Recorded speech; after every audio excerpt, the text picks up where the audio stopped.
You can choose a life of ease and comfort, or you can choose a life of service and adventure. Which one of those, when you're 90 years old, are you going to be more proud of? It's easy to have ideas.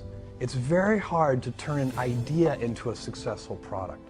There are a lot of steps in between, and it takes persistence, relentlessness. So I always tell people who are, who think they want to be entrepreneurs, you need a combination of stubborn relentlessness and flexibility. And you have to know when to be which. And basically you need to be stubborn on your vision, because otherwise it'll be too easy to give up. But you need to be very flexible on the details, because as you go along pursuing your vision, you'll find that some of your preconceptions were wrong, and you're going to need to be able to change those things. So I think taking an idea successfully all the way to the market and turning it into a real product that people care about and that really improves people's lives is a lot of hard work. If I were a young college student today, I would be very interested in biotechnology. I think biotechnology is just a fascinating arena that probably in the next 10 or 20 years is going to be a golden age of biotech. One of the golden ages that's happening right now before our eyes is also artificial intelligence and machine learning. So that's another arena that I would be very interested in. It's very important for entrepreneurs to be realistic. And so if you believe on that first day while you're writing the business plan that there's a 70% chance that the whole thing will fail, and then that kind of relieves the pressure of self-doubt. I mean, it's sort of like, I don't have any doubt about whether we're going to fail. That's the likely outcome. And it just is. And to pretend that it's not will lead you to do strange and unnatural things. So and what you do with those early investment dollars, so if you have $300,000 and then you have $1 million, what you do with those early precious capital resources is you go about systematically trying to eliminate risk. So you pick whatever you think the biggest problems are and you try to eliminate them one at a time. And that's how small companies get a little bit bigger and then a little bit bigger and a little bit bigger until finally, at a certain stage, you reach a transition where the company has more control over its future destiny. This is very important for anybody who's going to start a company or market an invention to understand, is that brands for companies are like reputations for people. And reputations are hard-earned and easily lost.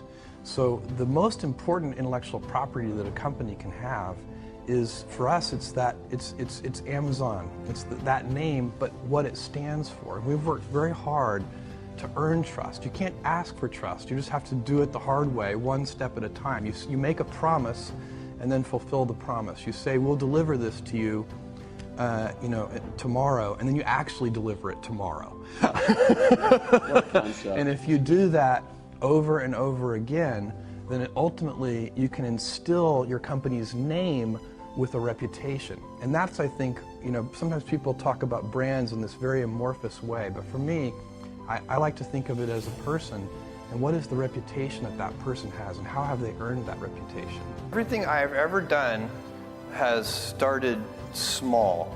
Amazon started with a couple of people, and Blue Origin started with 5 people, and the budget at Blue Origin was very, very small. Now the budget at Blue Origin approaches $1 billion a year.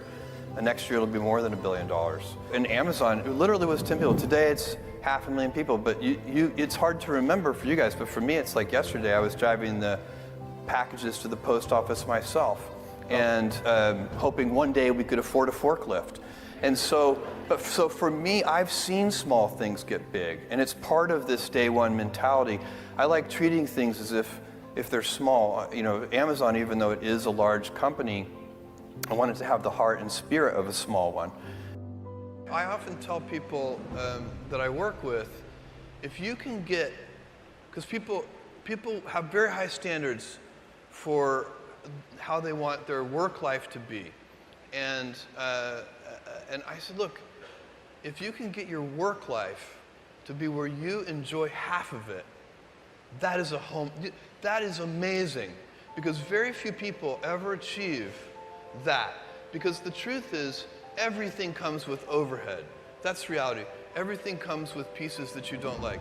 You could be a Supreme Court justice, and there's still going to be pieces of your job you don't like. You can be a university professor, and still going to be, you have to go to committee meetings, and you have to do every job comes with pieces you don't like. And we need to say, that's part of it. And not resent those pieces, or try not to, but also try to minimize them. Stress primarily comes from not taking action over something that you can have some control over. So if I find that some particular thing is causing me to have stress, that's a warning flag for me. What it means is there's something that I haven't completely identified, perhaps in my conscious mind, that is bothering me, and I haven't yet taken any action on it. I find as soon as I identify it and make the first phone call or send off the first email message or whatever it is that we're going to do to start to address that situation, even if it's not solved, the mere fact that we're addressing it dramatically reduces any stress that might come from it. So stress comes from ignoring things that you shouldn't be ignoring, I think, in large part. So stress doesn't come, people get stress wrong all the time, in my opinion. Stress doesn't come from hard work, for example. You can be working incredibly hard and loving it. And likewise, you can be out of work and incredibly stressed over that. So, and likewise, if you kind of use that as an analogy for what I was just talking about, if you're out of work, but you're going through, a disciplined approach of, a series of job interviews and so on, and working to remedy that situation, you're going to be a lot less stressed than if you're just worrying about it and doing nothing. A young person should find something that they're passionate about to do. And that's not going to surprise anyone. It's a clear thing to do. It's very hard. If you don't love your work, you're never going to be great at it. And I find people don't dislike hard work. What people dislike is being out of control.